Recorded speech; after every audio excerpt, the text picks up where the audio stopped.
어머니 안녕하세요. 네, 네. 안녕하세요. 오늘은 네. 그 영상을 사무실에서 찍어야 될 것 같아요. 네. 네. 날씨가 좀 많이 춥죠? 네. 그 오늘 주제는 네. 제가 며칠 전에 부탁드렸던 주제인데 네. 불인을 위한 부동산 투자법이에요. 네. 준비되셨나요? 네네.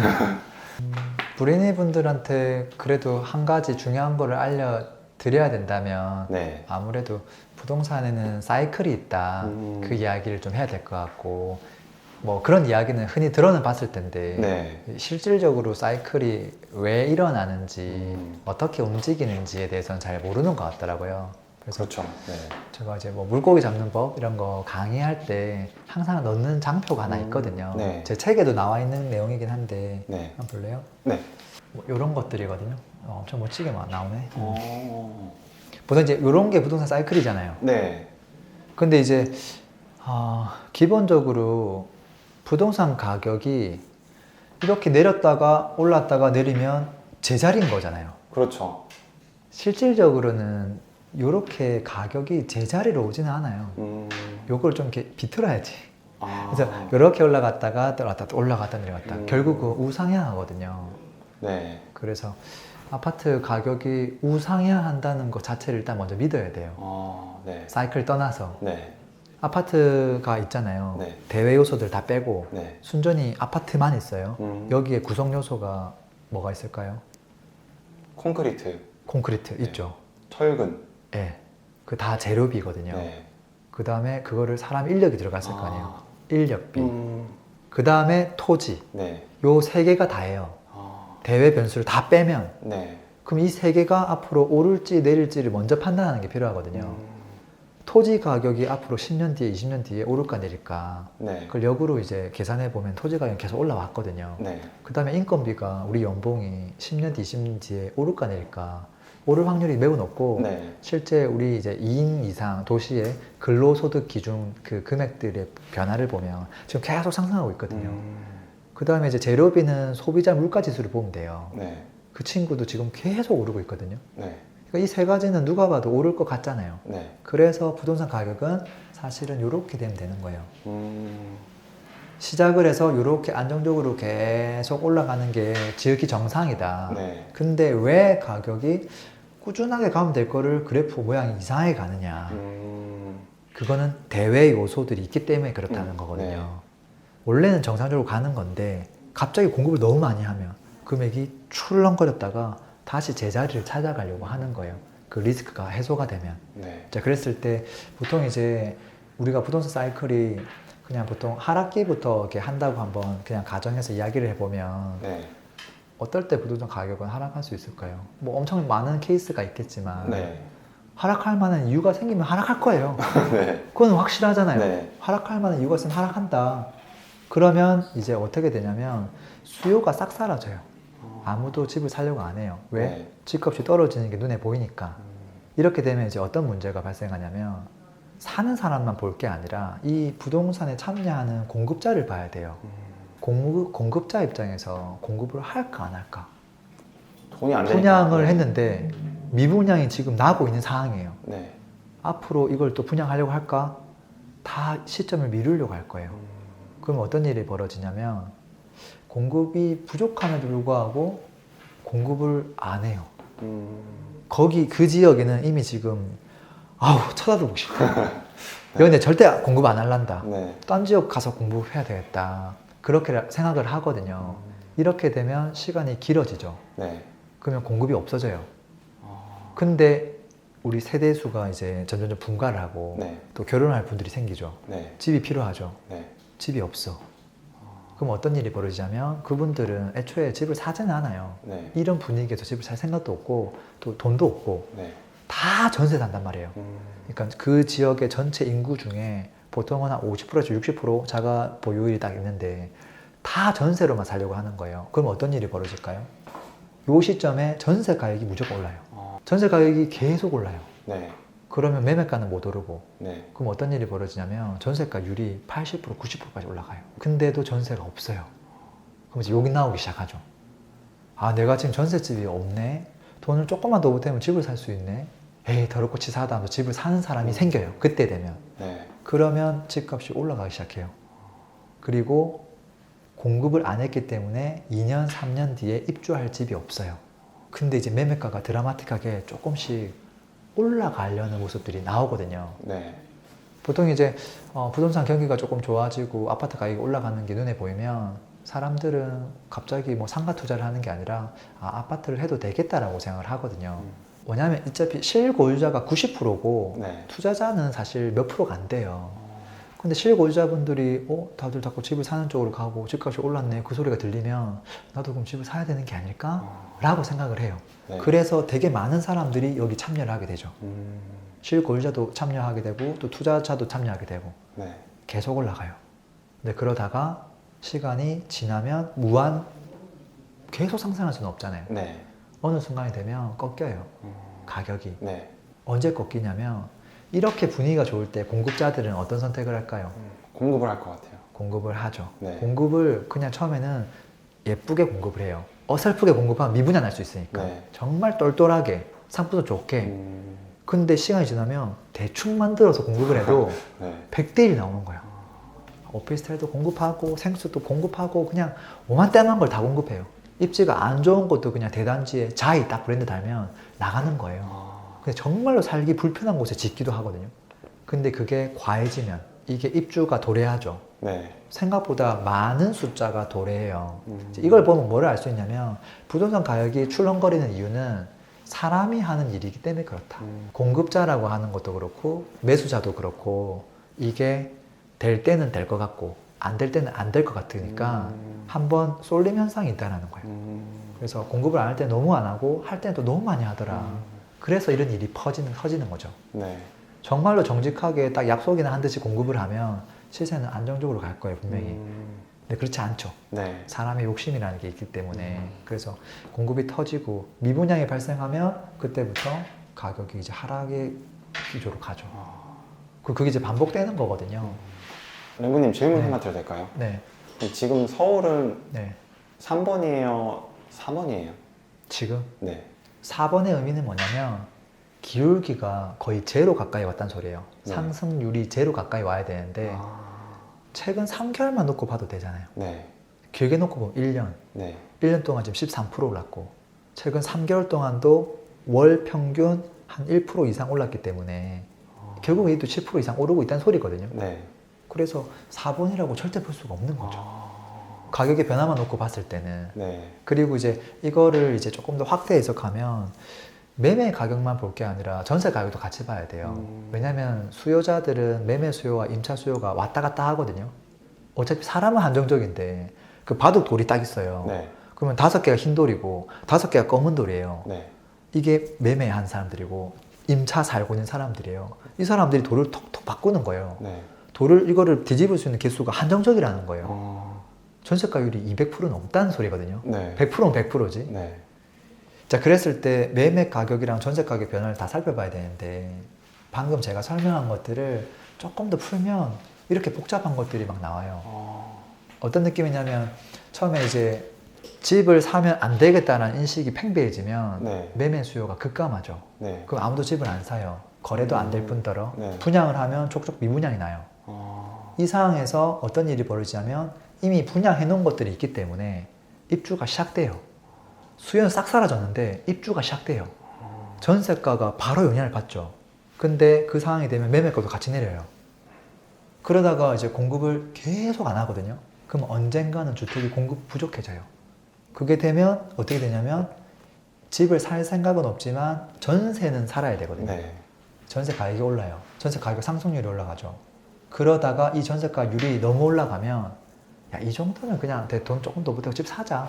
대출해가지고 네. 그렇게 사람이 마음이 바뀌어요. 매매 수요로 전환되거든요. 네. 이렇게 되면 어떤 일이 벌어지냐면 사람들은 좋은 아파트, 신축 아파트를 사고 싶어 하죠. 근데 이게 프리미엄이 한 3천만 원 붙어 있을 거예요. 네. 그러면 고민해요. 집을 사고 싶은데 피가 붙었으니까. 그러면 어떻게 되냐면 미분양 걸 사버려요. 왜? 내가 프리미엄 웃돈 주고 사기 싫거든요. 그래서 미분양이 싹 사라져요. 가격이 오르면. 그리고 나서 공급자가 인식하죠. 이제 공급해도 되겠다. 미분양이 다 사라졌으니까. 그러면 어떤 일이 벌어지냐면 지금 이 상태가 되면 매매 가격도 오르고 전세 가격도 올라요. 왜? 공급을 시작하겠다라고 했지만 그게 입주하려면 2, 3년 걸리거든요. 그러니까 그 기간 동안 매매도 계속 오르고 전세도 올라요.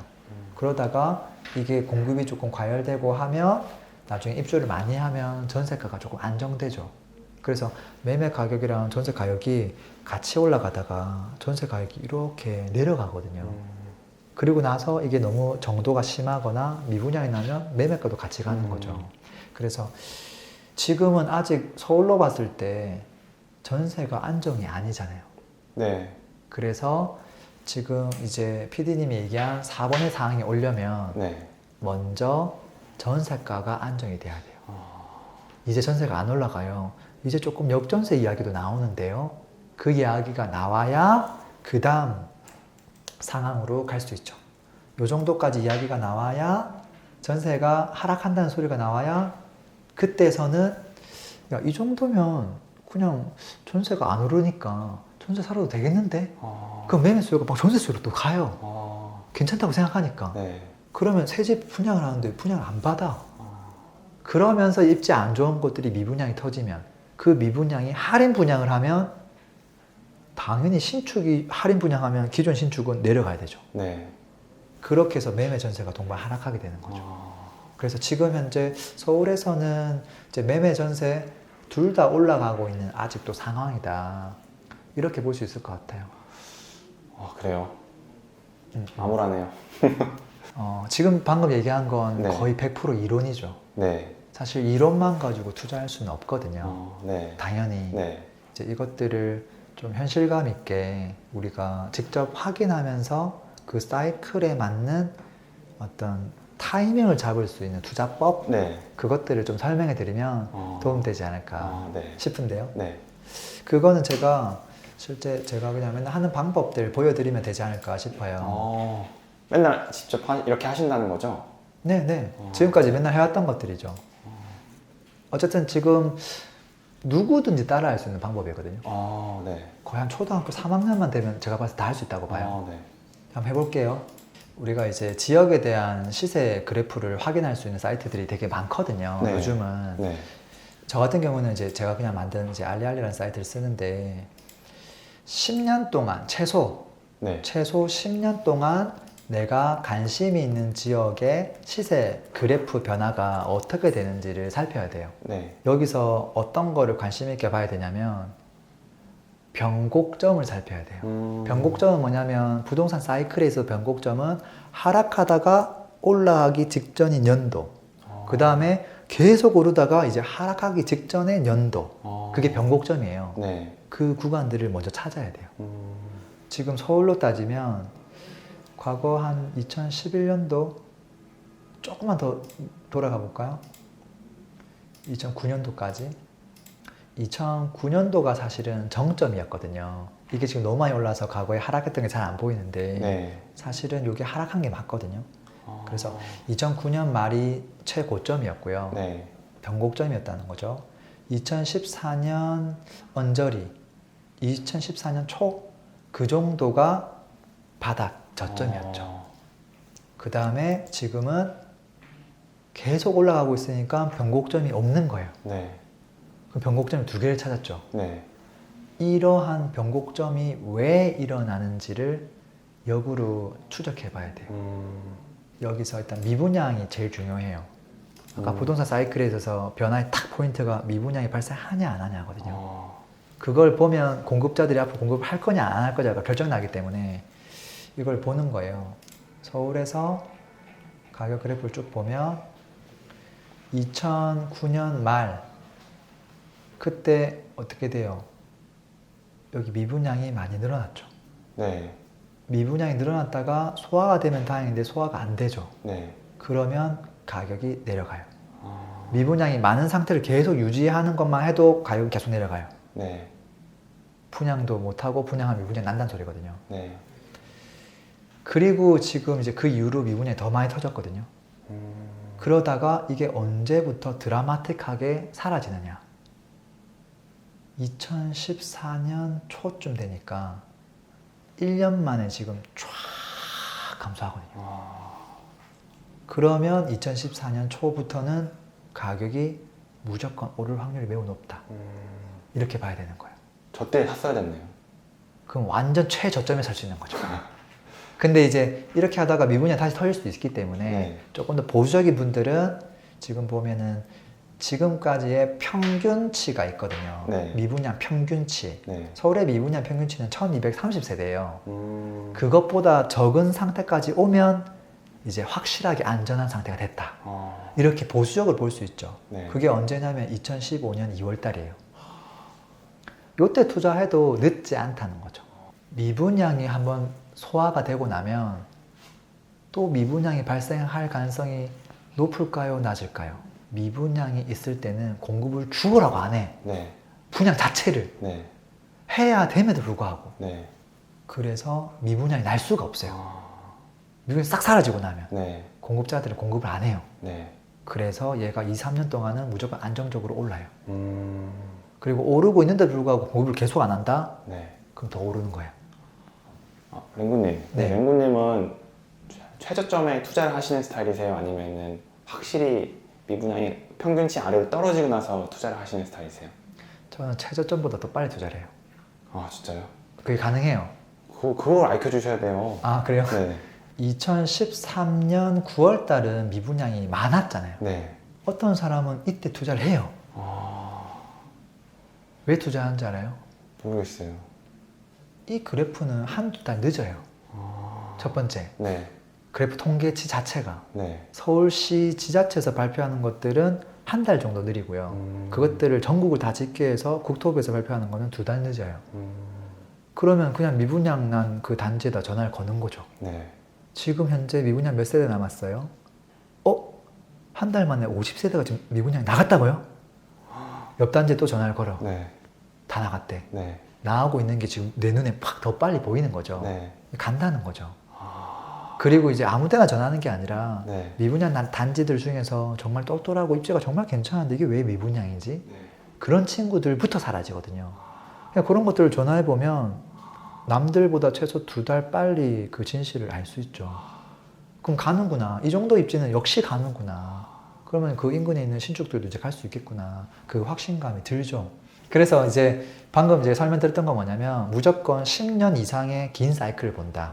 그 다음에 변곡점을 꼭 찾는다. 그게 하락했을 때 왜 그런 이유가 발생했는지를 찾아보는데 거의 95%는 다 이것 때문이에요. 그냥 지역들 아무거나 눌러봐도 다 그럴걸요? 또 눌러볼까요? 경남의 뭐 창원 이런 지역들 조선업도 어렵고 전반적으로 다 어려웠는데 여기도 미분양이 많이 발생을 해서 남들 다 오를 때 여기는 뒤늦게 하락을 계속했어요. 2016, 17, 18 계속 하락했거든요. 네. 그 이유가 미분양이 이때 이제 많이 발생해서 그런 거죠. 근데 이제 보면은 미분양이 급 감소하는 시기가 되게 찰나예요. 미분양 증가도 찰나고요. 미분양 감소도 찰나예요. 제일 좋은 타이밍은 미분양이 급 감소하는 타이밍. 이때는 진짜 드라마틱한 변화가 발생하죠. 왜? 신축 가격이 너무 저렴하거든요. 근데 신축부터 오르거든요. 그러니까 완전 내가 신축을 대장 아파트를 바닥에서 살 수 있는 거죠. 이걸 보면 이런 것들도 보면 단지별로 어떤 단지가 미분양인지를 다 체크해 봐야 돼요. 근데 특정 단지가 이 전체 미분양의 한 50%, 70%를 차지하는 경우도 있어요. 얘는 진짜 뭐가 문제가 있는 거죠.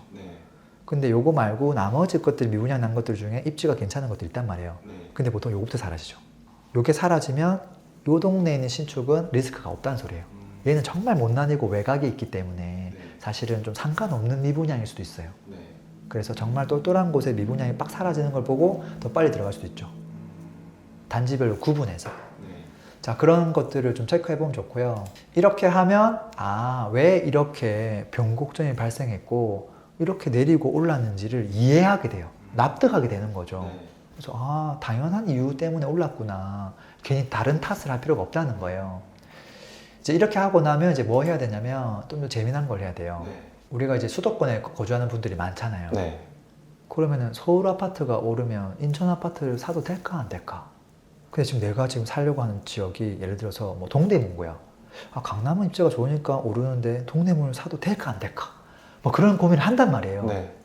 입지가 안 좋을수록 그랬을 때 과연 그 지역들이 같이 오를 때 오르는지 같이 내릴 때 내리는지를 체크해보는 작업을 해야 되는데 이 작업은 앞에서 했던 것들을 한번 해보면 돼요. 네. 서울 변곡점 아까 체크했어요. 2014년이 이때가 바닥이었다, 초가. 경기도는 언제 바닥이었을까? 사실 2014년이 바닥이었죠. 네. 그럼 인천은 언제 바닥이었을까? 2014년이 바닥이었잖아요. 네. 똑같잖아요.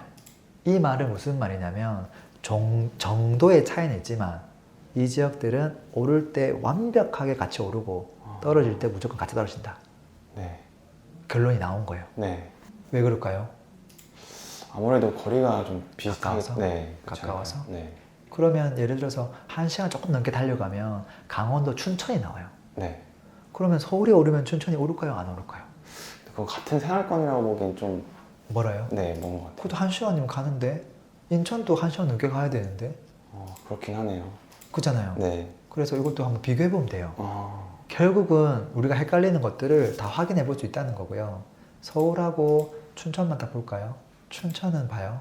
변곡점이 여러 개죠. 네. 여기 하나, 2012년 4월달 하나, 15년 2월달 하나, 또 뭐 18년 2월달 하나, 2020년 6월달 하나. 이건 무슨 말이냐면 여기는 미국이다. 우리나라가 아니다. 그러니까 다른 나라다. 사이클이 완전 다르다. 춘천에 뭐 아파트 반값이 되어도 수도권 아파트는 아무 영향을 받지 않는다. 역으로 수도권 아파트가 반값이 돼도 사실은 춘천은 영향을 받지 않는다.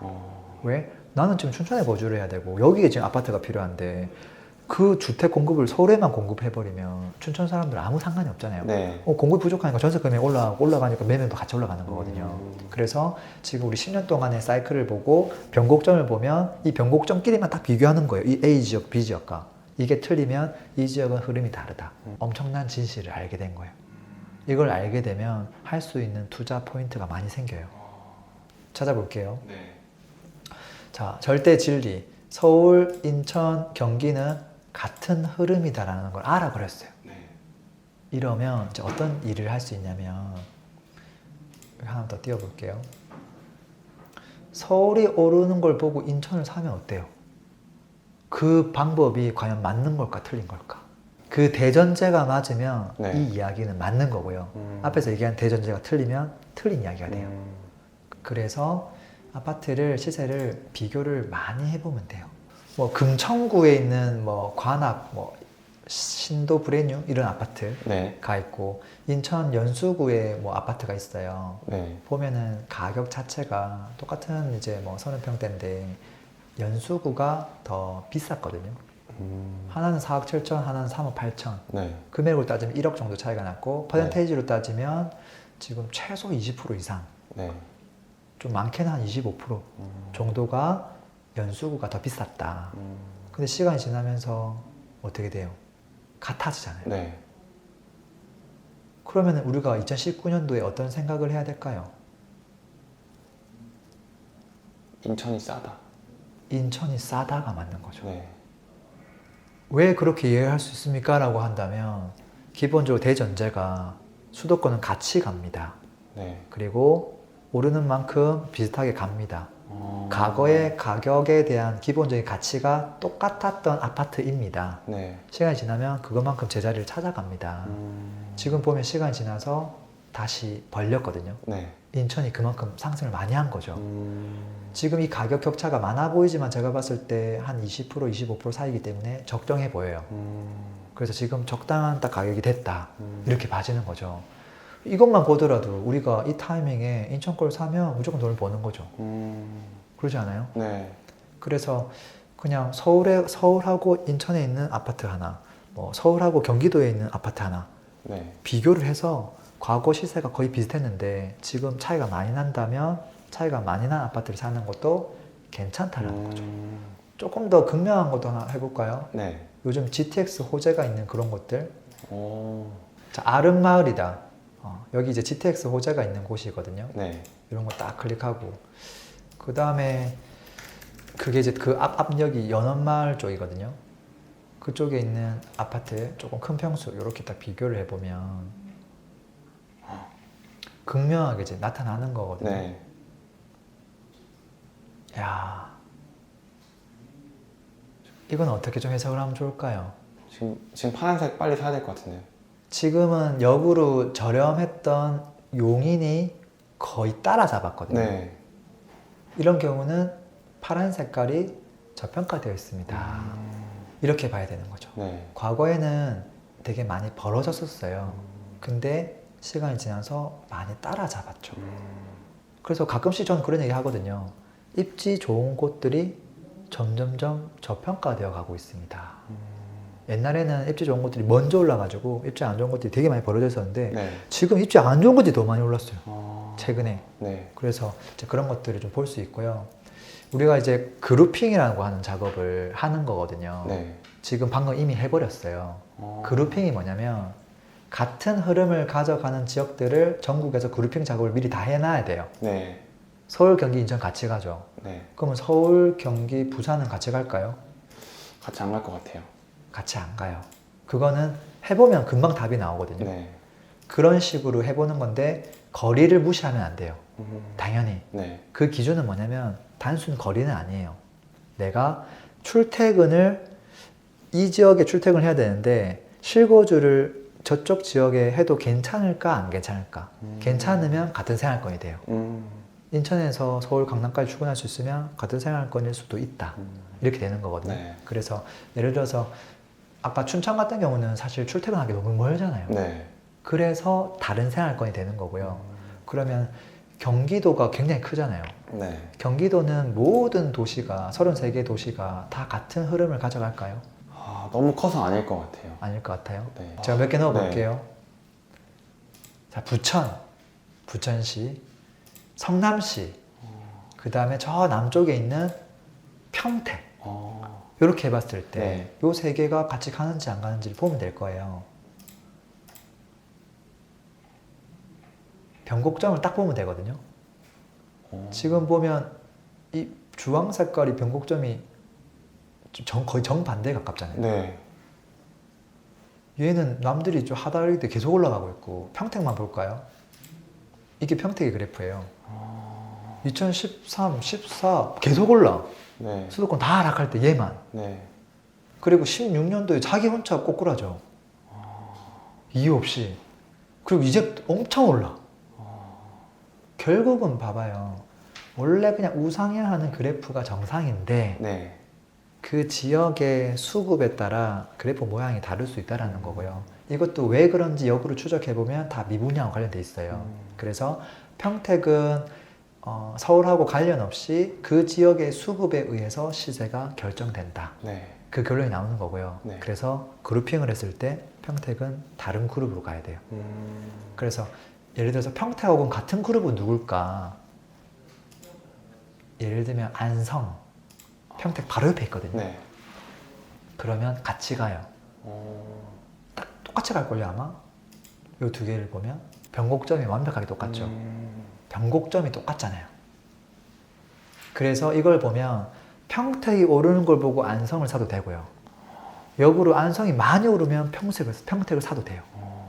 그룹핑이 됐기 때문에. 네. 그래서 이 그룹핑은 의미가 있는 거고요.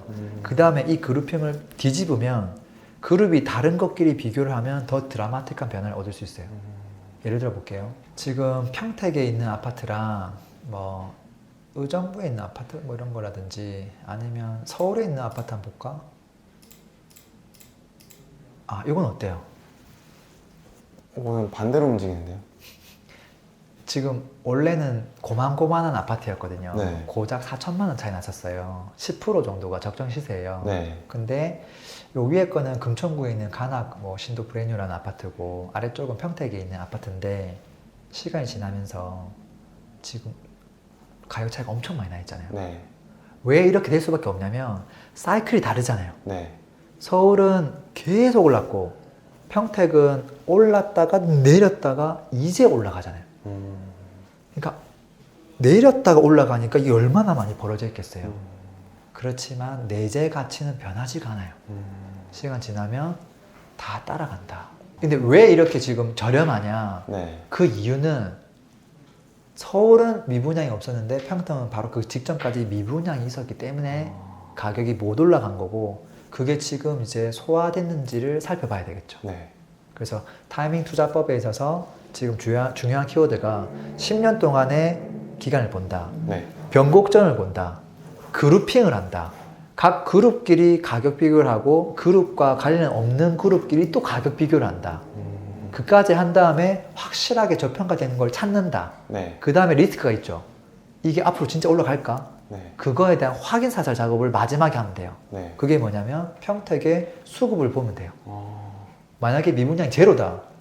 가는 거죠. 어. 미분양이 많다. 그러면 천천히 가거나 나중에 가겠죠. 네. 그래서 만약에 미분양을 눌러서 경기도에 뭐 평택 한번 눌러볼까요? 네. 샘플 지역인데 뭐 이 지역을 꼭 사라는 게 아니라 네.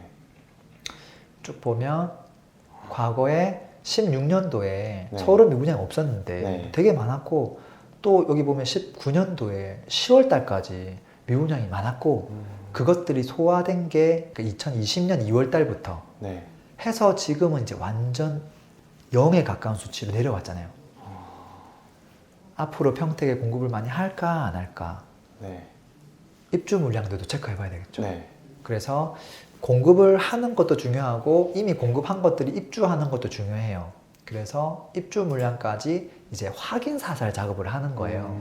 입주 물량을 보고 미래에 뭐 오를 거다 내릴 거다 그걸 예측하려고 하는 게 아니라 이건 오르는 건 확실한데 언제 오르냐, 어. 리스크가 있냐 없냐 이것들을 확인하는 거거든요.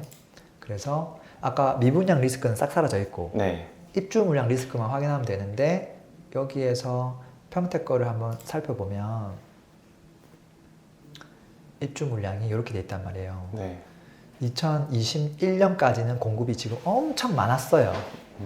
그렇기 때문에 과거 미분양이 많이 났었고 그 이전에 분양을 했기 때문에 지금은 이때 입주할 것들이 다 미분양이 소화가 되고 프리미엄이 다 붙어 있고 그리고 이미 입주를 많이 했죠. 네. 전세 가격 눌림을 되게 많이 당했을 거예요. 근데 지금 이제 내년, 곧 내년이잖아요. 그 수치가 정말 많이 줄어들잖아요. 여전히 많기는 하지만 네. 현저히 줄어든다. 그러면 전세 가격도 오르고 매매 가격도 오른다. 그 다음에 이 공급이 다 어디에 있는 거냐. 이것도 중요한데 구도심에 있으면 구도심 아파트 영향을 받고요. 신도시에 공급을 하면 영향을 조금 덜 받아요. 신도시는 워낙 공급을 많이 하는 게 정상이기 때문에. 근데 여기 보면 대부분의 고덕 면에 52% 이상 공급이 발생을 해요. 네. 전부 다 신도시거든요. 신도시는 저렴하게 공급하기 때문에 다 잘 돼요. 그리고 프리미엄 계속 붙고 그 다음에 입지가 점점 좋아지기 때문에 가격이 계속 올라요. 그래서 리스크가 사실은 없다. 깔끔하지 않아요? 네. 그러면 지금까지 했던 걸 요약해보면 10년 동안 흐름을 보라. 네. 그 다음 뭐죠? 변곡점 찾기. 변곡점 찾기. 네. 찾았어. 네. 그 다음에 이거 해줘. 그룹핑하기. 그룹핑하기. 네. 그 다음에 가격 비교하기. 네, 가격 비교를 할 때 같은 그룹끼리 비교를 하고 같은 그룹 비교할 때는 무조건 같이 간다 대전제 깔리는 거고요. 네. 같은 그룹이 아닌 경우는 같이 가는 건 아니에요. 네. 그렇지만 분명히 같이 못 갔던 이유가 있을 거예요. 네. 그것들을 확인해보고 리스크가 소화되어 있으면 그 내재 가치는 동일하기 때문에 옛날 그 가격 비슷했던 수준만큼 가려고 한다. 근데 그게 더 드라마틱한 어떤 변화의 폭이 있다라는 거죠. 네. 이런 맥락으로 보면 전국에서 확인해 볼 수 있는 지역들이 너무 많아요. 예를 들면 부산이 있으면 그 옆에 뭐 김해도 있고 양산이 있는데 네. 부산이 오르면 과연 김해 양산이 오를까 안 오를까 이런 것들 너무 궁금하잖아요. 네. 그냥 체크해 보면 되거든요. 자, 부산이 있고 예를 들어서 뭐 경남에 김해가 있다. 그러면 이 두 친구의 변곡점은 과연 똑같을까 안 똑같을까? 거의 똑같은데요. 근데 저는 이걸 똑같다고 얘기하지는 않아요. 어... 왜냐하면 변곡점의 시기가 여기 지금 경남 같은 경우는 요때 있잖아요. 네. 15년 12월. 네. 근데 15년 12월에 부산은 변곡점이 있냐라는 거죠. 그냥 쭉 올라가잖아요. 엄밀하게 보면 다르다. 약간 유사한 점은 이제 경남이니까 네. 약간의 유사한 점이 있을 수 있지만 엄밀하게 보면 다르다. 진짜 우연찮게 그 두 지역 모두 공급을 했던 시기, 공급이 부족했던 시기가 적절하게 비슷했기 때문에 이렇게 좀 약간 비슷한 거고 다르다. 근데 또 한 개를 더 넣어보는 거죠. 경남의 양산은 어떨까? 뭐 서울 사람들은 뭐 김해고 양산이고 도대체 구분이 안 갈 거예요. 네. 근데 잘 모르는 지역을 이렇게 해보면 된다는 거거든요. 그러면 아까 김해하고는 다르다는 걸 알았죠. 네. 양산은 어떠냐? 이 정도면 야 김해보다는 조금 더 비슷한 것 같은데? 네. 그런 생각을 할 수 있을 것 같아요. 그래도 네. 완벽하게 똑같다고 얘기할 수는 없지만 그래도 이 저점 여기인데 이 저점 요쯤 되고 고점 여기인데 조금 시프트한 느낌? 네. 그 정도 차이라서 아 근데 이제 이 지역을 잘 아는 사람들은 부산하고 양산이 훨씬 더 가까워요. 네. 그 다음에 김해 같은 경우는 사실은 창원이랑 더 가까워요. 생활권을 같이 가져가거든요. 네. 그래서 오히려 김해는 창원하고 그래프를 비교해보면 더 똑같이 가요. 그렇게 그룹핑이 완전 달라지는 거죠. 네. 그러면 이제 투자할 때 부산이 오르면 양산을 사라. 아. 창원이 오르면 김해를 사라. 아. 요로 김해가 너무 많이 오르면 창원을 사라. 또 반대로 그룹핑이 다르긴 하지만 가격을 비교해서 또 뭐 부산이 많이 오르면 창원을 살 수도 있고 네. 역으로 할 수도 있고 네. 그렇게 되는 거거든요. 이거면 제가 봤을 때 투자가 좀 쉽지 않을까. 아. 네, 그럼 저도 투자처를 사줄 수 있겠네요, 이제. 있죠. 여기 뭐 네. 지역 기껏 네. 해봐야 시군구 뭐 도시별로 해봐야 한 100몇 개밖에 안 돼요. 아. 그런 도시들을 그룹핑 작업을 다 해보고 아. 가격 비교도 해보고 네. 그러면은 얘가 누가 봐도 가야 되는데 못 갔네. 그런 아. 것들이 보이죠. 약간 전국이 한눈에 보일 수도 있을 것 같아요. 보여요. 그 지역에 대한 이해도가 조금 부족해도 관계없어요. 아. 가격을 보고 여기는 정말 메리트가 있구나 것들을 찾고 나서 그 다음에 그 지역을 공부하면 되죠. 아. 네. 이게 이제 제가 생각하는 부동산 타이밍 투자법 아. 되게 쉽다. 네. 네, 제 생각에 아. 그렇게 안 어렵잖아요. 네. 네. 또 직접 해보면 어떨지 모르겠지만 들어보니까 되게 명쾌하고 간단한 것 같아요. 아, 네. 네. 이렇게 해서 찾으면 저한테 좀 알려주세요. 네, 알겠습니다. 네. 그럼 랭구님 다음에도 또 다른 주제로 찾아뵙겠습니다. 오늘도 고맙습니다. 네, 오늘도 감사합니다. 도움 되셨길 바라고요. 또 행복한 하루 되세요. 피스.